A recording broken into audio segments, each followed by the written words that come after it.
mean, the truth sets you free, but it annoys the shit out of you first.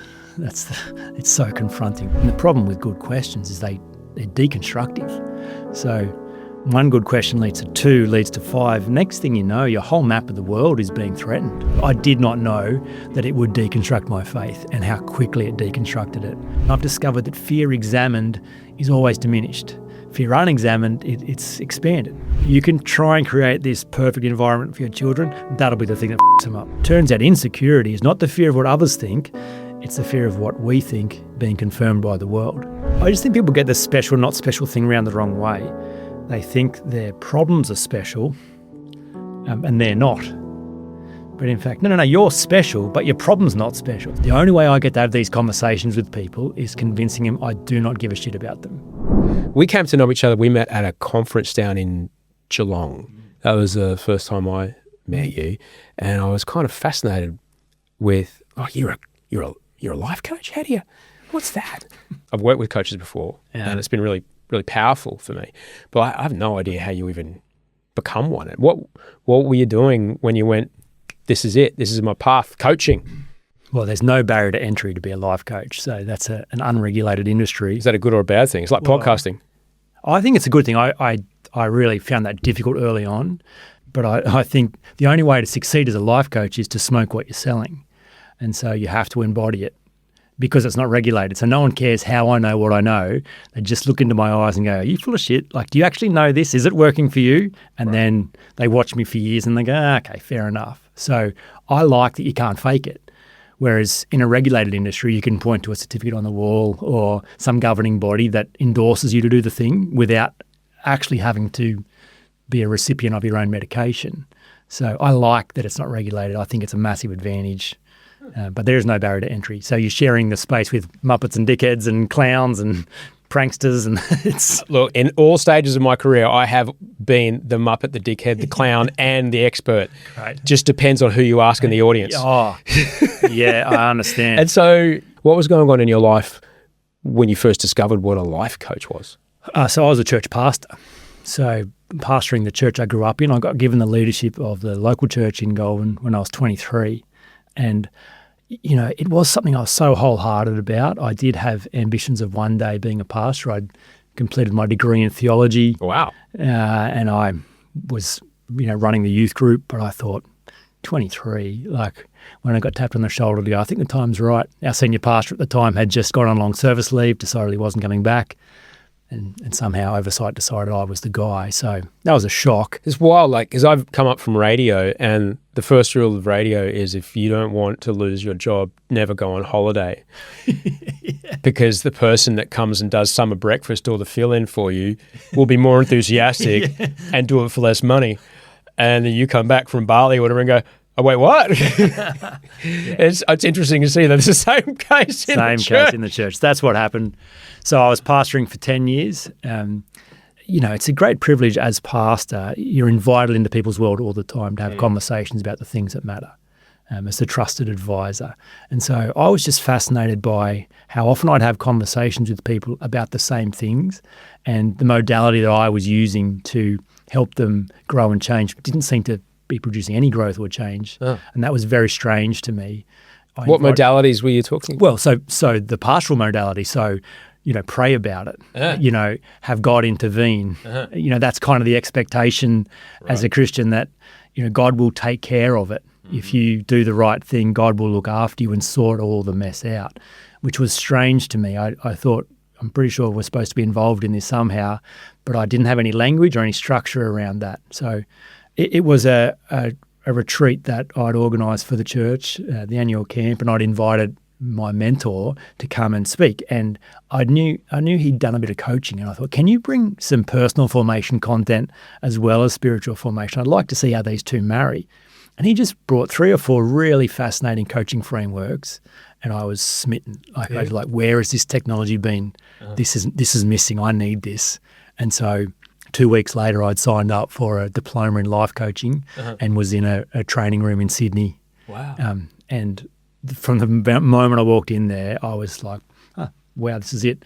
I was a school chaplain at the time as well in Goulburn. I rang my wife and said, I'm going to become a coach. I'm quitting my job as chaplain. This is it. and she cried, not happy tears, the other kind, going, you're a crazy person. But I just thought. Did you have kids at the time? Yeah, 2 kids. Little ones? Yeah, little ones. But I just thought, this is it. This feels like home. I was a decent pastor. I was wholehearted about it, but I just thought, I think I could be an excellent coach. Right. I think this suits me even better. Can I ask about the faith part of things? Because if you've been raised in that church and you've been taught your whole time, say these words in your head and the thing will happen, and you started to see the evidence that it wasn't, was there a struggle for you with that?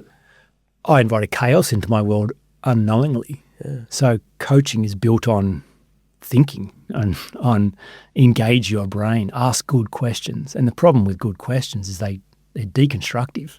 So one good question leads to 2, leads to 5. Next thing you know, your whole map of the world is being threatened. Yeah. So I unwittingly undermined, like I can remember sitting in Hyde Park waiting to go into the first session of the coach training, and I'd been given a copy of Tony Robbins' book, Awaken the Giant Within.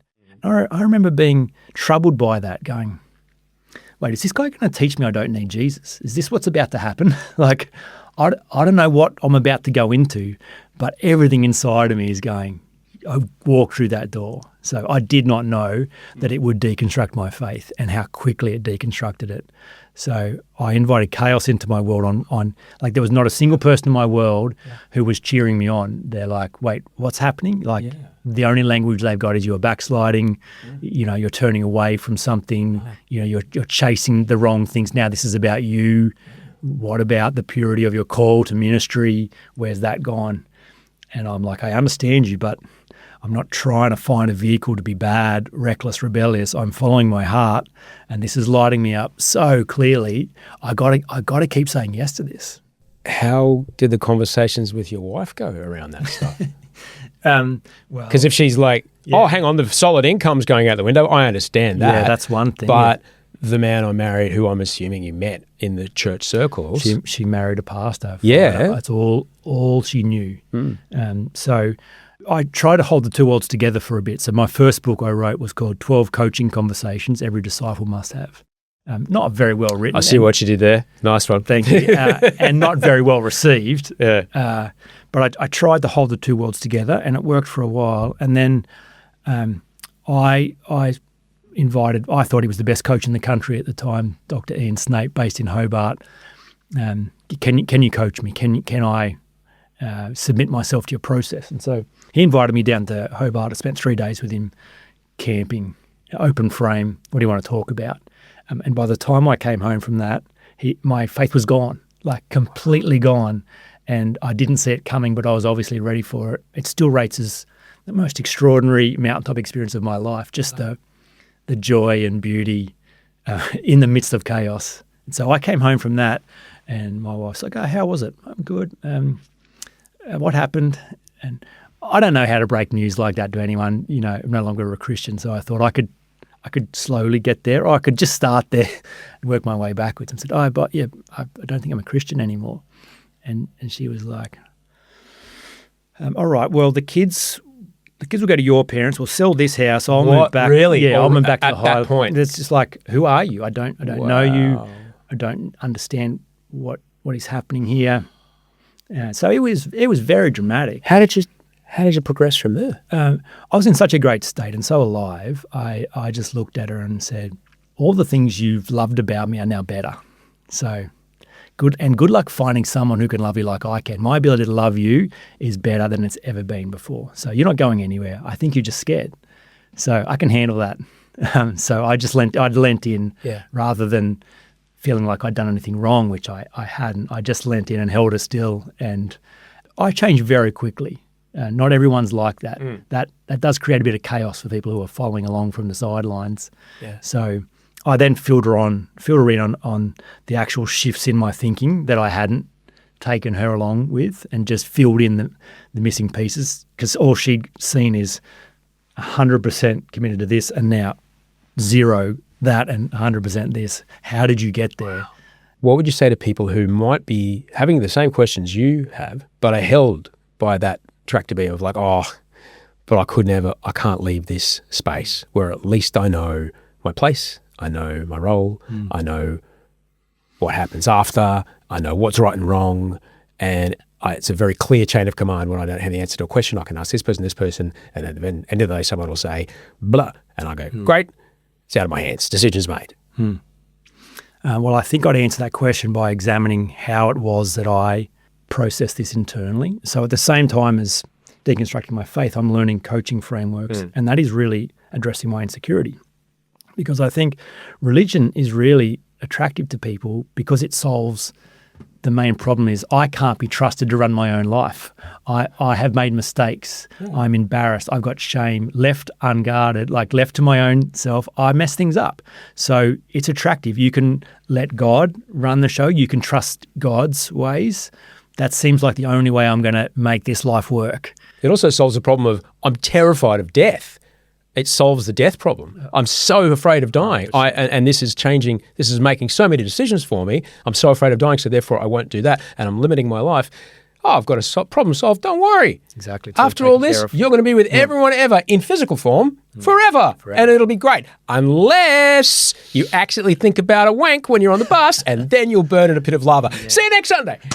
That's... I got brought up in this kind of space too. A bit more kind of dogmatic. There was kind of men in dresses and like not the drag queen kind, but like I had the Pentecostal charismatic version of it. So, similar to the Hillsong version, and I loved it. Like it answered all the questions the music's I was asking. great. There was a lot to love about it. I've been in those places. They're very clever with the key changes and very clever with the melodies. It's all very well done. That was one of the things that messed with me most when I watched a Darren Brown. Have you come across Darren Brown? He's a UK-based hypnotherapist. Oh, yeah, that guy. Yeah. And he did a special called Fear versus Faith.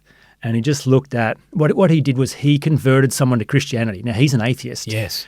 And just by, the power of authority, using music, symbolism. Yeah, wow. And it was like, what are you talking about? How did you do that? And it just kind of pulled the curtain back and went, just notice the structures, the psychological structures that we interpret as God just touched me. Like, well, what if we could manufacture that experience? And if we use that language, then you're having an experience and giving it meaning that perhaps isn't there. Yeah. That was shocking to me. I think the only thing that really will give you the ability to even explore beyond the gated walls is your willingness to examine who are you at your core. Could you possibly have misunderstood your mistakes, failures, disappointment, and shame? Are you actually a bad person? Because if you cling to that conviction that there is something really broken and wrong and you are inherently bad, then you can't be trusted with the leadership of your own life. So you will outsource it somewhere, if not to a religious community, you will outsource it to a political community or a group of friends or family. So, to be sovereign of your own destiny, you will have to work out, can you be trusted with that level of power? That is a conversation about insecurity at its deepest level. If you can't do that, I don't think you could ever leave a faith community. For people who may have already kind of aligned with some of the things we're talking about, for the purposes of what we're going to talk about today, let's talk about what is insecurity. I used to say I was on a mission to eradicate insecurity, and I heard myself say that one time, and I thought, hang on, that sounds like a preacher trying to ram a message. Yeah, gross. Old habits, man. I'm not on a mission to do anything.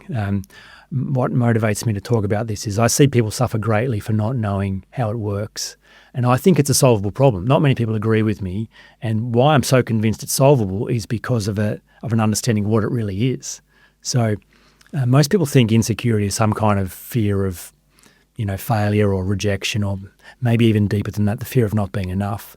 But none of those definitions are anywhere near precise enough to know what the solution would be. Mm-hmm. So it's not the fear of failure that terrifies us. It's the personal implications of failure that's actually scary. I.e., if I was to try my best at something and then I fail, now you see me. Now you see my inadequacy. It's on show. So that's what's really terrifying. Same with rejection. No one's actually afraid of being rejected. It's the personal implications of having put your best foot forward and then that not being enough. Then you're seen. Your inadequacy is exposed. So it turns out insecurity is not the fear of what others think. It's the fear of what we think being confirmed by the world.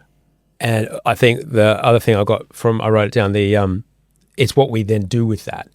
And I like the way you framed it. The line is, insecurity is the constant, the variable is what people do with it. And I like that because then it gives you a space of action, a space of, well, what am I going to do here? So, for example, with rejection, what can I do? I can get passive aggressive. Well, you would say that because you're blah, blah, blah, and then I'm trying to defend myself. Or I can go, all right, you don't want that. I'm cool with what I've offered. If you don't want it, I'm okay with that. I'm going to go do something else. I am column A. Well, I think this is the challenge of the personal development industry, which often prescribes solving the problem at this end. So through behavior management strategies, through affirmation on your mirror, through managing your emotions, crafting your responses. I don't see that working. To me, the only way you solve it is you go back to the beginning and you question the base assumption.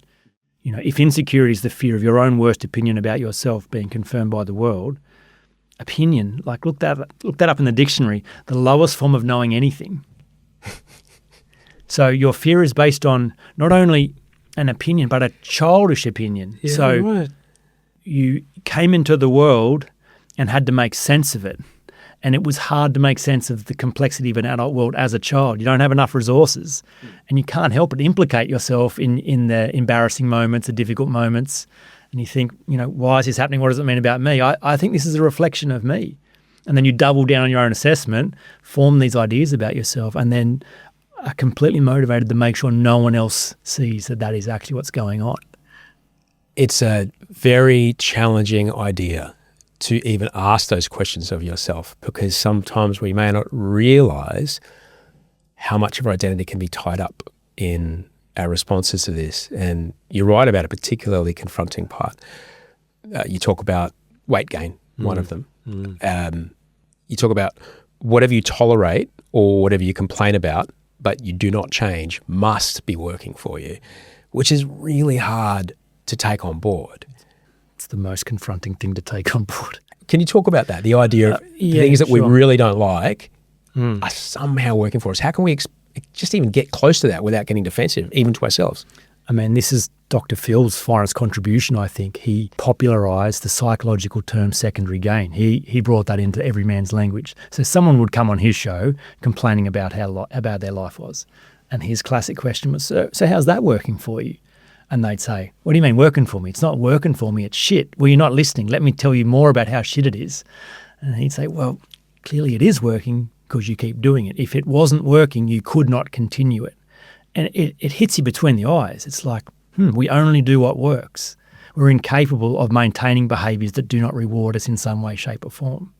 So the real eye-opener is to see, well, the reward is secondary gain. So you tolerate a primary loss. This is shit. This is terrible. This is no good. Because underneath, you get a secondary gain. And the ultimate secondary gain is you get protection from your deepest fear, which is the fear of being exposed and having your worst opinion about yourself confirmed.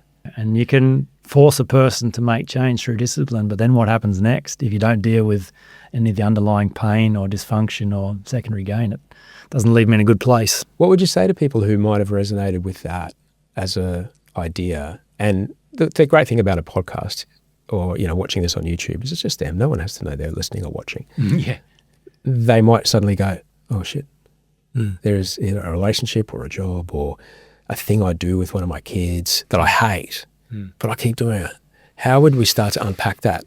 I mean, the truth sets you free, but it annoys the shit out of you first. It's so confronting. But if you can realise that it's not holding on to you, you're holding on to it. Like, okay, well then theoretically, when you're done, you could let go. So it just puts you in the power position. It brings you, coaching speak, above the line to be at cause rather than below the line to be at effect. It helps you see where the real action is taking place. So, weight loss is a classic one. It's a hideout. It's a form of hiding from the world, insulating yourself from the things you're afraid of. So you're holding on to it because it's not safe to fully show up at your best. What if your best isn't enough? Better to sabotage your own appearance. And then if you are rejected, well, it's the fat you being rejected or the person who's only just trying being rejected, not the real you. So it just softens the blow. It's confronting stuff. But well, yeah, it is. And I think about it now because I was going through some photos today and like on this day, and there's photos of me when I was training for the men's health thing. The shoot was early June. So I was 3 weeks out from having my rig out, shirt off on the cover of Men's Health magazine. I know everything I need to do, and I know exactly how I need to eat to look like that, and I don't. And I look in the mirror, I'm like, I know how to do it, but I'm not doing it. And even you say that to me right now, there's a guy, he's an Australian diver, Sam is his name, and he does a lot of content where he teaches people how to dive. Fricker? Yeah, Sam Fricker. Yeah. So he emailed me the other day going, hey man, I've got the pool booked. Can you come and do this? I'm free in August. Because I'm like, I don't want to have my shirt off on your camera. Yeah, right. Straight away. I'm like, how much am I, you know? It's hard for me to hear this, you know, but to be honest, like I know this. I know this really intimately. You know, I know this in relationships I have at work. I know this in relationships I have in my home. There are things that I am somehow choosing. Well, and this is how I get to do what I do. So practice 5 in my book, 7 Essential Practices. Get help from someone who does not care about you, which sounds so counter-cultural, counterintuitive. You'd think you'd need someone who believes in you, who encourages you. Yeah. That would provide safety. That provides the opposite of safety. Wanting is the most subtle form of judgment, and it positions another person as the expert over your life. So the only way I get to have these conversations with people is convincing them I do not give a shit about them. I'm not the one in pain. I don't need them to be any different than they are. Yeah. Sure, I know how to help, but this is not about what I want for them. They give me what they want. I'll give you everything I've got to get you that, but you've got to want it. So it just gives me leverage to go, well, let's have a conversation about the truth. I don't care. Like, I'm not saying this is good or bad. Let's turn all the lights on and see how it is that you are here. All the things that bother us, they cause us an amount of pain, but an amount of pain we're willing to be with to get that secondary gain, as you discussed. Sure. You've written in the book, and I'd love you to talk about it if you could, why pain and being with the thing that sucks and almost leaning into it and doubling it, tripling it, quadrupling it can be useful, and what that pain can do as far as motivating you to change. Yeah, Tony Robbins really taught me about this better than anyone else. And pain is one of the great motivators, pleasure the other. But it's how anyone quits smoking. They stack the pain. You know, to keep smoking, you must ignore the fact that it's killing you. You don't pay attention to that pain. You keep it beneath the surface, beneath your awareness, and focus on the pleasure you get, the comfort you get, whatever socially it gives you. But if you were to do an accurate cost assessment, fast forward this into the next 10 years, notice the impact it's having on your body, on your finances, on your relationships, you could very easily present a mounting trail of monster pain right there. And if you were to look at that, what we pay attention, like what we link pain to, we naturally avoid. It repels us. So it's a great trick to motivate yourself to link pain to the thing you don't want. You know, no one calls me because things are awesome. People call me because they're in pain. No one wants to go looking in the closet. No one wants to go digging in the skeletons. They don't, but they do it because they're in pain. Like their relationships are falling apart. You know, their careers falling apart. They don't know who they are. They just can't be themselves in any level of peace. So pain's coming. You can fast track your willingness to change by telling the truth around how much it is costing you to run your life based on a fear of your own worst opinion of yourself. You could tell the truth around that. And if you tell the truth, it's ruining everything. And it's weakening you to the point of madness. You know, go have a look at what it's like to be a 70-year-old and never have addressed the worst opinion about yourself, to still think it is true and to have your whole life covering and compensating, proving and defending for that one thing, and it's not even real. Like, have a look at what happens. You can find pain if you look. Don Miguel Ruiz, The 4 Agreements, the book that I gifted at the conference. Yeah. It's so cool because he says, look, I know it appears that the words spoken to you or about you are the ones that change your life, but if you look closer at what's actually happening, it's not the words, it's just the ones you agree with. So it's stunning because instantly it puts you back in the driver's seat again. It says, so you're not an actor in a story someone has written for you. Someone said, you can't draw. That looks like it cursed you, but in fact, no one has the power to bless you or curse you without your permission, without your involvement. Yeah. And that's not blaming kids. What's a kid to do? Yeah. But it just, when you're ready, it just means, I'm the one that decided. No one else decided. I decided. So if I decided that I can't draw based on what was going on, I could change my mind around that. I could go back to that moment and adjust the story at its source. And if I did that, I could be free from this narrative for the rest of my life. And also things like that help us be better parents and uncles and aunties for when we're trying to draw and the 7-year-old comes to you and says, "Oh, I can't draw." You get to say, "Oh, hang on, man. Everyone can draw." My favourite clients to coach are the clients who've had perfect parents who've done a really good job. And even perfect parents do not prevent their child internalising some moment of embarrassment, some little thing. They hoped for something and it didn't work out and they couldn't make sense of it, no matter what adults were saying around them. Yeah.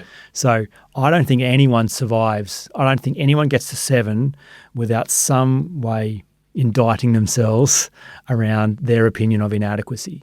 And I don't think that's a tragedy. In fact, I think that's an incredible gift if you look at it like a game, because if it's all a big game of hide and seek, then you got to get lost before you can get found.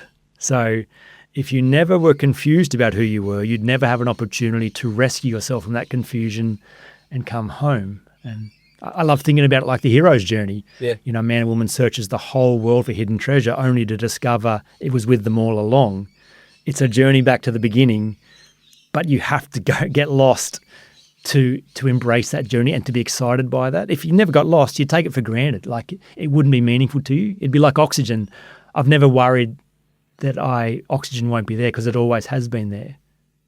But if it wasn't there and then you realise what it's like, how badly I need it, then you celebrate its return all the more. Having been on the other side of a swim through in Tonga when my regulator, my scuba regulator dial was wonky and didn't read right, and I sucked a tank dry, like I know what it's like to be out of oxygen. It's terrible. I wouldn't recommend it. How was that first breath though when you got it back? It was something. When you come to sit down and you've written a couple of books, identifying insecurity as like, well, this is pretty much, it all starts here. But then how do you approach that? You've come to 7 kind of points that you go through. How did you come to 7? Where did you start exploring that? I just love to think. I love logic. I consider myself more like a structural engineer than a life coach. It's a term that I hate, but I use because it is what I do. But I just thought, well, how does this work? And how does it work at its smallest moving parts? So when I hear people say, "I'm afraid I'm not enough," I'm like, how does that work? Is that enough precision? I love Jordan Peterson's take, be precise in your speech, because things that go unnamed become monsters that consume you.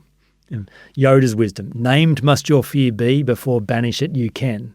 So I'm more of a fan of the second philosopher there. Sure, but I can understand that. I get it.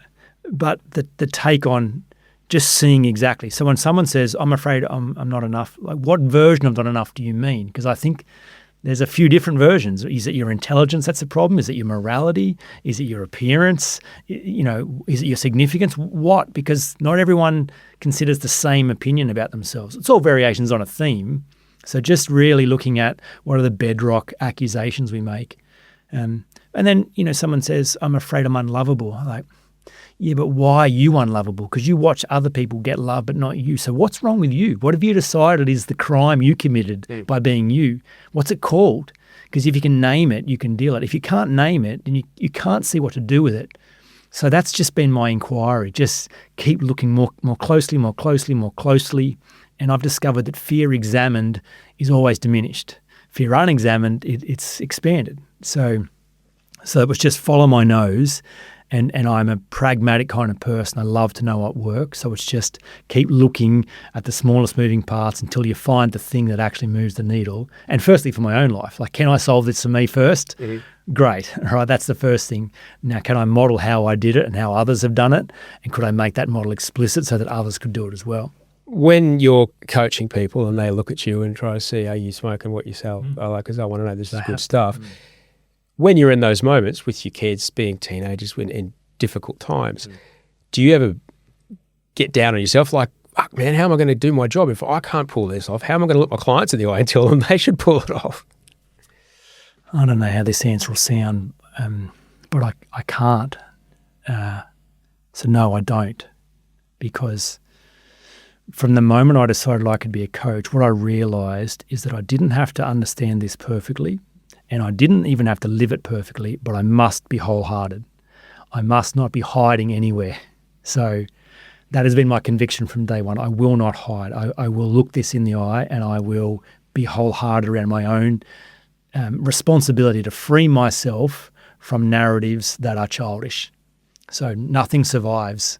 When I notice it, then everything else is on pause until I've removed that and it comes up. So the way that I think insecurity works is that the aim of the game is to completely solve it at your current level of growth.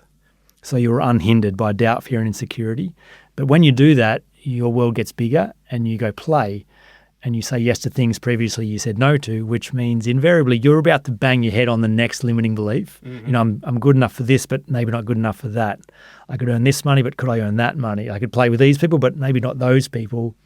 But it's fun because the same practices that got you free last time get you free again. So I don't get stopped by my own insecurity. I do not struggle with the imposter syndrome. It does not exist in my world. And when it does, it exists for a very short period of time, and I must go and rid it from my system. At what point do people normally call you? In crisis, when the shit's hitting the fan. They're typically midlifers. So I think insecurity is like rocket fuel when you're young. I used to get invited to talk to 16, 17, 18-year-olds about insecurity, and teachers are really excited and parents are excited, but do you know who's not excited? To have some shiny bloke come in and talk about insecurity. 16, 17, 18-year-olds. They're little shits, and they're not ready for wisdom yet. Like, they got to go live their life, and I think being insecure is very useful because that I'll show you energy drives you to do all kinds of interesting things. Even if the energy is toxic, even if that's going to cost you down the track, let's wait till it costs you, then address it. So rather than saying insecurity is good or bad, right or wrong, it serves a purpose. It's universal. You can't avoid it. You're going to come into your 20s with a healthy dose of insecurity, and more often than not, it will be useful in some areas. And then when it stops being useful, it's going to grind you into the earth. So that's the point. People start to realize, my goodness, the energy required to maintain this facade that I am okay when every waking moment is feeling the opposite. I got to do something about this, or the future looks very bleak. And they're seeing the signs of their own demise. That's when people call me. When you first started doing this as a coach, obviously that first morning you said there was a lot going on. It's like you've jumped to hyperspace pretty quick. Yeah. What were some of the first messages that really hit you and just kind of cracked things open? Yeah, the idea that most of what I was experiencing was the illusion of no choice that hit me between the eyes. Like, it feels like I'm stuck here, but I am choosing everything about this experience. Like, no, I'm not. I didn't choose this. I didn't choose what that person said, what this person did. But have a look at what you are choosing and have a look at the impact of what your choices are having on this outcome. You're choosing the story that you tell about this. You're choosing the meaning you place on this. You're choosing what you pay attention to. You're choosing what you rehearse. You're choosing what you agree with. You're choosing your state, your physiology, your focus, your language. And that's the stuff that's completely producing the outcomes you're experiencing. It just blew my mind at how powerful I was when I thought I'm a pretty small and insignificant person. There are lots of powerful forces acting on me, hemming me in, framing my experience. I thought, it's all me. Like, I'm the one creating this. And in the judgment-free space, it was, well, that doesn't make you bad. But if you're creating this, well, you could just as easily create that. Do you want to improve this? Do you want to optimize this? So it was just breathtaking, just seeing my own agency for the very first time. It's a lot to suddenly be hit with the weight of the responsibility that you take in the things that you have hitherto felt downtrodden by, and also faced with the responsibility of like, well, I could do something about it. Am I willing to? It was a big deal kind of realizing that to desire is human. And so if I was to trust my own desire and lean into my heart, that it would lead me well. That was a big piece that began the deconstructing faith, because I was always taught, do not lean on your own understanding. Like, there's a way that seems right to a man but leads to death. These verses are drummed into me. Trust the Lord in all your ways. He will guide every Sunday for decades, mate. Yeah, come on. So it's like, my heart is wicked, my heart is sinful, my heart will lead me astray. But when I followed my heart, it seemed to lead to life. Right. And I'm like, this is so strange. This is so weird. Maybe I've misunderstood what is in my heart. And so I just kept running these experiments. What happens when I follow my heart? And it kept being good. And I thought, I think I misunderstood this whole dilemma about my nature completely. Yeah. Very unsettling, but very wonderful to really dive into that. When it comes to dealing with insecurity in our kids, of course, as they get older and they start to realize that sometimes the world sucks. When they're kind of younger, kind of, early primary school, what have you found to be, or what would you say that the kind of best ways to help your little kids deal with insecurity? I think the best answer for any age is the same, actually. And it's the hardest answer, and that is to model security as a parent. Like, demonstrate to your children it is possible to free yourself from the narratives you found yourself in, because there is no way to avoid getting caught up in disempowering narratives. You cannot protect your children from that. And if you're desperate to protect your children, that compensation will be the thing that then creates the most mess, that artificial environment. You can try and create this perfect environment for your children. That'll be the thing that fucks them up. So yeah, right. So your best chance of being useful is let them watch you. Let them watch you wrestle with your own story, your own map of the world that you got from your parents and how you process that. Let them see life in your eyes.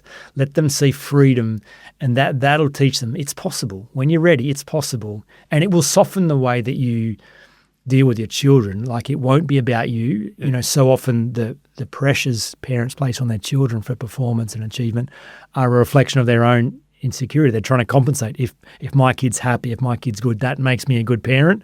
So I need my kids to look and do a certain way so that I can feel good. So that pressure is insecurity driven, and it's a heavy burden. I can only imagine that, yes, you can do it so they can see you, but does that involve speaking the stuff out loud sometimes? Oh, great. Like, we're language-based sense makers. So equipping your children with language resources, I think, is great. Like, you learn a new word, you get to have a new experience. That's one of the most amazing things about language. The subtlety of language opens doors into new experiences. Yeah. So I love storytelling, and I love education. But children will learn at different rates and different speeds. But I think, language is what creates culture. So I was big on that as a parent, to create a culture of storytelling, a culture of empowerment through the language that I used. But I couldn't force it on my children. I couldn't make them adopt what I'm saying. And sometimes, being the expert in the subject makes me the hardest person to listen to. It's like, Dad, stop banging on about that stuff, can you? Like, I think my son is just going to go, I just can't even. And my daughter was much more receptive, but my son's like, this is not for me. So he's just left to watch me. That's my only way to be influencing him. So I can relax in that. And well, that's something I talk about all the time, is that kids don't do what you tell them, but they do everything you show them. Absolutely. And, oh, shit, it's on me. Okay. Yeah, I know, so you kind of got to be mindful. You're not going to get it right. No, you're not. My insecurity about being a good dad, I overcompensated early on. I had to get it perfect, and then I noticed that was making it worse. And so, the process of exploring my own insecurity and realizing, do you know what, I'm a good person, and I don't need my kids to turn out a certain way to prove that. I think I'm a good dad, and it's my opinion that matters. And so that was useful to fast forward to the end and go, if I'm writing this story, this is how the story ends. My children were lucky to have me as dad. That means we had more good conversations than bad ones. That means the mistakes I made, I was able to make up for. That means I don't have to judge my parenting on any one moment in time. I can see the end and know it was good and then relax, which then makes it possible to do this apology. Like, I apologize all the time and think that's a really important function. Yeah. I don't do it well, but I'm trying to get better at it. Excuse me. How do you, when you're dealing with people, I think when we were on this conference, I saw you duck away to take calls. You're dealing with people who are calling you in a moment of, look, they're at a peak state, right? How do you insulate yourself from taking on the emotional, I guess, radiation of the people you're speaking with? Because it can be hard to do if you're trying to fully be empathic or something, like have empathy and compassion. Well, I'm not trying to be empathetic. That's a real point of difference. Right. And I say that from the start. I know I look like someone who cares, but you cannot confuse me for someone who gives a shit. That is not my value proposition to you. not my compassion, not my empathy. I will not get into the mess with you. My value is my objectivity. My value is my ability to tell the truth. If I can tell the truth and you can tell the truth, we can get out of this mess. And I don't need you to tell the truth. I'm capable of telling the truth. So it's a very high barrier to entry before a person starts with me. But as soon as we're in the game, we're in this very clean space with this ability to have direct conversations. So I do not lose sleep over any of my clients. So you can hang up and go, well, they're either going to figure that out or not. That's exactly right. And if they want to, I will be wholehearted. I check my own. I said it to someone. I had a client who made it to week 4. I typically do a 6-month process as an entry point, and they made it to week 4 and then bailed. But they blamed me because I was walking my dog while on a call with them one time. They said, you weren't present. And I said, and that's not true. Like I have enough skill and experience in my little finger to solve this problem. This is a very easy problem for me to solve. Like I could be watching the football, scrolling Facebook, and still be more than adequately able to handle this for you. So that's not the problem. And by the way, I was still completely wholehearted. I was not distracted. So I know that about myself. I know that if someone invites me into their world, that is a sacred thing. That is, the privilege of that is very high. But I won't make it more difficult by getting in the way and bringing my wanting or my need to rescue. So I think that makes these conversations so much more powerful. Have you found the point where, okay, my brain's not able to take all of this on at once? Have you done too much? Have you found the balance point of what that's a good question. Capacity? I have. So yes, I've organised my life around what my capacity is. So I don't take a huge caseload because having the same conversations about the same stuff is exhausting, and that's not going to be good for me. So yeah, I have a limited amount of hours in a week that I set aside to these coaching conversations, and I'm able to show up wholeheartedly to that, and then walk away untouched by whatever the difficulty they were going through. But yeah, there have been times where I found myself the calendar fuller than normal, and I do get worn down just by the tedious nature of the repetition around things that people struggle with, because it's always the same conversation. Like it's all variations on a theme. So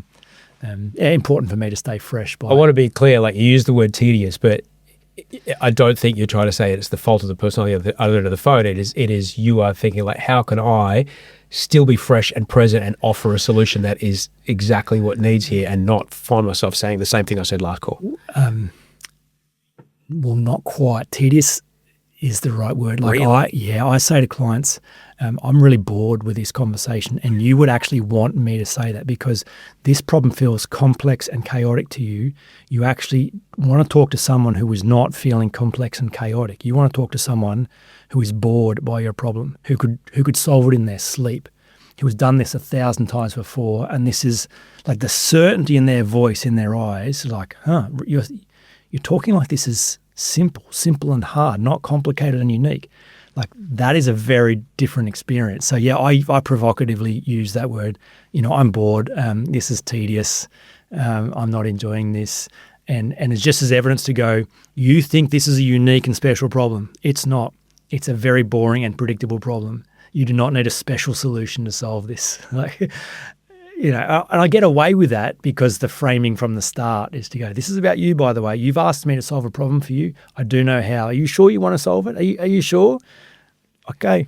As you mentioned, the barrier to working with you is fairly high, but I can get the value of that if you're at a particular point of pain. And when I think about the time I worked with a coach, I didn't care how ugly the stuff that we uncovered was. It's like, I know it's stuff that has contributed to where I am now. I know they were all the best ideas I had. So I'll take what you got, mate. It has to be like that. Like if you can come going, whether I should be here or shouldn't be, here is where I am. Let's turn all the lights on and have a look. Like you put yourself in an extraordinary position if you're willing to do that. And if you can find someone who can handle that without rushing to advice and action, without wanting for you, without softening it, without rescuing, okay, you are now in the transformational conversation. It's interesting to think about how far you'd be able to go or what you'd be able to do and still have capacity to carry on before you just pull the thread of the sweater and then end up naked. Well, I use an analogy of a bungee jump instructor. Like to bungee jump for the first time is a terrifying thing to do. You're breaking all the natural laws of personal safety. So if you got to the top of the platform and you look into the eyes of the instructor and you see him nervous, you're like, that's not a good sign. I don't like that. What you want is to see him bored. You want to see him totally relaxed, because if he's totally relaxed, then you're thinking there's actually nothing that can go wrong here. He can handle this. I'm okay. I can look at him and I can use his certainty. His certainty can be my certainty. And so that's what I do. Someone comes into my world in chaos, in fear. They don't think they can solve it. They've never known how to solve it, because I'm in the certainty business. They want to look into my eyes and hear my voice. They want to know that I can handle it, and they don't want any bullshit. I'm not trying to pretend. They want to test. Can I actually say anything? Can you handle the real me? Yeah. And my certainty that I can handle the real them then goes, maybe I can handle the real me too. And now we're in the game. When I first got sober, I was certain that I was a special snowflake and no one could possibly understand what it was like to be me. I'd been on the most huge television show in the history of Australia. It was so famous, I had to leave the country. Here I am in America and da-da-da, and I've got no job and da-da-da-da. And I was sitting in that meeting and just going, oh shit, everyone's got the same story as me. Oh man, I thought I was special. I'm not. And just kind of being with that. But then straight away I was at such a point where I was like, well, they've all found something that seems to work. It's pretty simple. It's working for all of them. I'll just do what they say and see what happens. But it was having that humility, of trying to understand that, actually my problem's not that big right now. I just think people get the special, not special thing around the wrong way. They think their problems are special and they're not.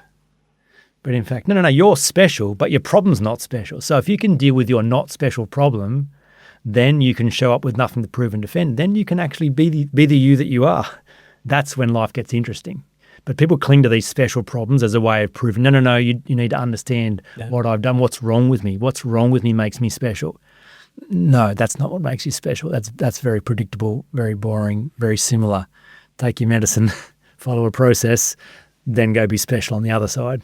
I do take my medicine. I do everything my doctors tell me. It's very important to do so.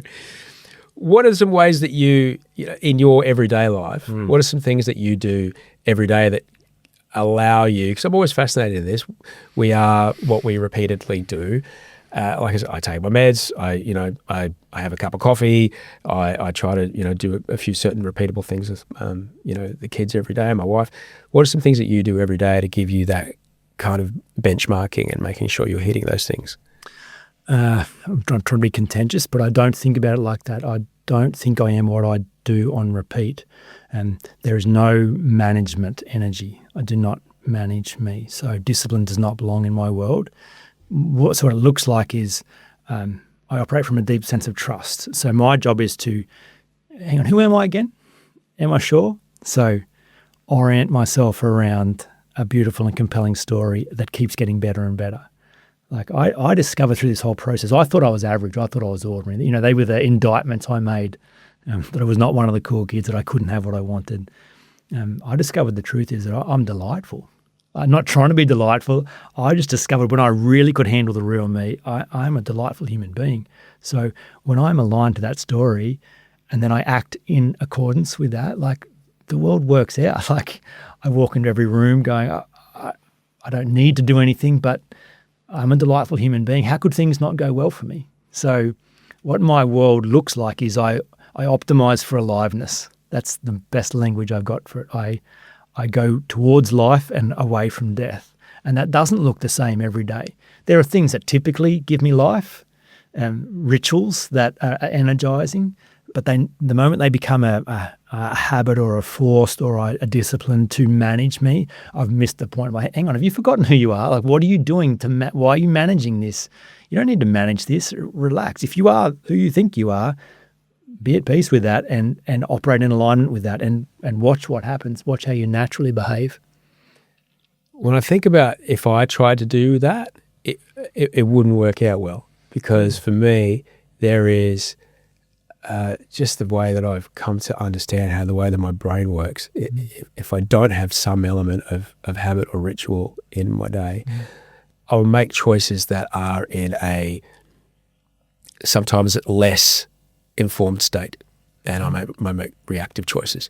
But if most of the time, if I'm doing something like taking my meds or, having a sauna or, Yep. whatever, training, those things then serve me. If I'm left up to my choice in the moment, I've found about just myself, I tend to sometimes not make the best choice. Well, maybe I haven't explained my process exactly, because the framework that I think about to orient myself in that is story, state, strategy rather than strategy, state, story. Hang on, because you write about this in the book. Can you talk to me about that? I think most people naturally orient themselves strategy, state, story. So they get up in the morning and their attention goes to what needs to be done. So it's action focused. That seemed a logical place to start because there's lots of responsibilities and requirements.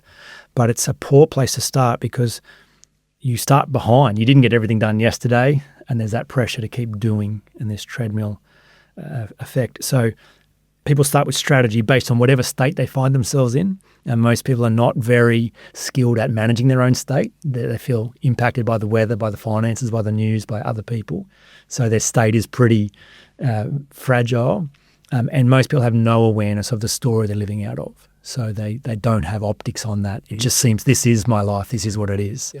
So it's a very small place to live, but if you can flip it and resist the urge to jump straight into strategy and realize your most important function as an adult human is to be the storyteller, is to examine the narratives that you have about yourself. Is that true? Is that real? Where did that even come from? When did I first decide that I couldn't draw, that I couldn't write? When did I agree with that? Is that actually real? These opinions, these accusations, what if I scrutinize them all the way back to their inception? And you set yourself free from that, and then you're free to look even deeper. Who have I always been that I've never noticed? And then you align yourself to a beautiful and compelling story as the first point of focus, which still is a structure. Then go practice life-giving rituals that energize your state. Then strategy last. So if you're aligned to a beautiful story in a good state, you're much more likely then to do things that move you forward and are good for you if you get that order. So maybe I've just done it so long that I've forgotten that actually is my process, and that was the process I started with. It helped me create some guardrails around that, so it wasn't just, I think I missed. No, that works for me. Well, I don't think I explained that properly the first time. No, that I get that. That absolutely works for me because I know what it is like to wake up and go, look, just turn the coffee machine on, just go. Yeah. All right, that's it. Rather than open my eyes and go, I love my kids and I'm trying to be a great husband and I'm trying to, do my job the best I can. Let's get out of bed. And Tony Robbins has been a big influence in my life in many different ways. But when I first learned this, there's something he said around your job is to not just say these things to you, but agree with them. And you can tell that you've agreed with these new stories because it'll resonate. You'll feel a resonance in your body. So that was my practice. When I first discovered that I was delightful and I wasn't average at all, my practice was to start in the morning. I got a water tank built into the side of the hill. We live on 20 acres on the edge of town. And so I'd go out and walk laps on that water tank with this question. Who are you, Jaemin? Are you sure? I'm assuming it's like one of those big 110,000 litre ones. Yeah, 120,000. Yeah. It's not the small one. But I'd get up bleary-eyed. I'd think, is my neighbour looking at me? Who's this freaking weirdo walking laps? And I'd talking to himself. But I'd get over myself and just go, hang on, who are you? Who are you, Jaemin? Are you sure? Who are you? I'm delightful. Are you sure? I'm delightful. And I'd just say the word and I wouldn't feel it. My job was I cannot get off this water tank until I can feel it. And I know I can feel it when I've agreed with it. So I'm not trying to be delightful. I'm not hoping I'm delightful. Can I see it? Can I see it? Go and have a look. Look into my own soul. Can you see it? And that feeling would wash over me. And then I'd step off the tank and then go, cook some poached eggs, listen to some music, just rituals that energize me and then get into it. And so that was life and death early on, just the rigor of starting my day like that. I don't have to intentionally do that now because it's the new default. Yeah. But that was my process early on. Start story, state, strategy, find a sacred space, anchor that story to that place, and every time go, are you sure you know who you are? Are you sure? Can you handle you? Can you see you? Great. Go nuts. Thank you for coming, man. Thank you so much for coming around. Thanks for writing this book. It's a great gift that you've given. But I think for me, the real extraordinary thing that we've had in this conversation is your story that one could be raised in such a powerful belief structure and then be brave enough to go, okay, maybe not. And then take the action to then explore that, be curious about it. I'm not saying that's what everyone should do. I'm not saying it's for everybody's path. It's inspiring to hear you do that. And I'm really grateful for it, man. Thank you. I appreciate that. I do a hero dose of psychedelics. If the 23-year-old church pastor heard me saying that, he'd kick my ass. But psychedelics have been a big part of my world once a year. So let me just say, a heroic dose is what Terence McKenna, who I think he wrote, what was the name of the book? I can't remember. Terence McKenna was an early explorer. The heroic dose was like something like 3 grams or 5 grams or something huge. Yeah, at least big five, dose of 5 or psilocybin. 6. Yeah. So enough that, you're on the bus and it's going over the falls and you're strapping. You're not coming home at lunchtime. You're out for the day. You're pulling your ego out of, and you're just out there. Yeah. So this was the 4th one, and I did it 6 weeks ago. And it was the roughest one that I've done. It felt like I was in a rocket ship trying to leave the Earth's orbit, and the shuddering to get through was violent. And I popped out into the gravity-less field. And what I didn't know was this magic mythic structure of a celestial parent was still subconsciously in my mind. So I deconstructed the Christian faith, but still had this unconscious hope that there was something looking out for me. There was someone who had my best interest at heart, that there was some meaning giver, sense maker, someone who knew me outside of me. And I went looking for this being inside this trip and couldn't find them anywhere. And it destabilized me. It was very alarming. And I didn't even think it was there anymore. But coming back and settling back into my world, it was the final straw in the breaking free from the magic mythic narrative that I thought I needed to be me in the world. Early on in my sobriety journey, the higher power thing I had a hard time with because of the religious thing. Because all that old language is like God and this. Of course, yeah. I had a hard time with that, and I was told it's just got to be something bigger than you, all right? And I heard a story about a guy that would pray to his tractor. He was a farmer. Right. And he's like, without my tractor, I can't feed my family. That thing is more important than anything. This is who I'll be. I'll be just something bigger than me. Pick something bigger than me. It took me a little while, but I came to what you just described. It was like, I am so completely at one with my universe. I am just a bunch of sensations that is reflecting the universe back on itself. And when I die, I get to be a part of that. It'll be sad. I hope I'm not scared.